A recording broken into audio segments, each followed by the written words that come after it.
Hello again, ladies and gentlemen. Welcome back to Flashback Comics here in Woodbridge, Virginia. I'm Troy David, and today Troy David is going to give you another Flashback Comics spotlight.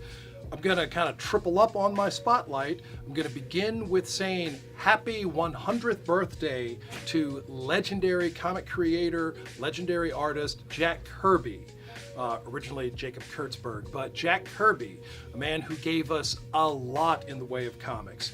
Very active in the Golden Age and the Silver Age and the Bronze Age, and even into the early goings of the Copper Age of comics was Jack Kirby. You might be familiar with Captain America, you might be familiar with the Newsboy Legion, with the Manhattan Guardian, you might be familiar with the Fighting American. Certainly you might have a little bit of familiarity with the Fantastic Four, with the Incredible Hulk, with the Avengers, with the Uncanny X-Men, and today, most importantly, with the mighty Thor, the Asgardian god of thunder.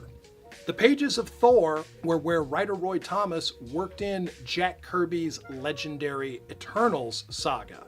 Now, Jack Kirby had taken a leave from Marvel Comics and gone to DC, where he would create the Fourth World, Darkseid and the New Gods, Mr. Miracle, the Infinity Man, the Forever People, etc. Jack Kirby would also do OMAC and Commandy. But Jack Kirby would return to Marvel, and his return to Marvel brought Captain America and the Black Panther, and eventually Machine Man from the pages of 2001: A Space Odyssey, and Devil Dinosaur, and more importantly, the Eternals.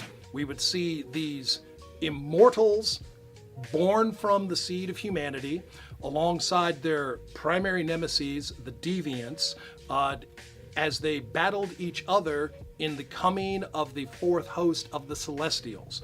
Now, in a previous segment, I talked about the Celestials, these enigmatic, powerful cosmic entities. Well, Thor was the book in which the Eternals and the Celestials and the Deviants were blended into the main Marvel universe alongside of the Asgardians and the Olympians and other such characters. And from there on out, we would see these Kirby creations once again forming a very important nexus. Really, you could say the Kirby creations are the backbone of the Marvel Universe.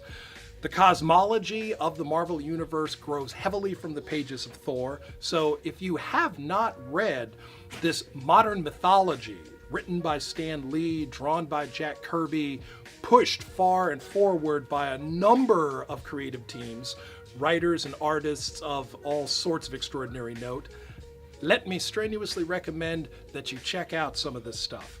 So here, not in the fabled golden jeweled spires of Asgard, but in Woodbridge, Virginia at Flashback Comics. Thank you for joining me, and once again, happy 100th birthday, Jack Kirby.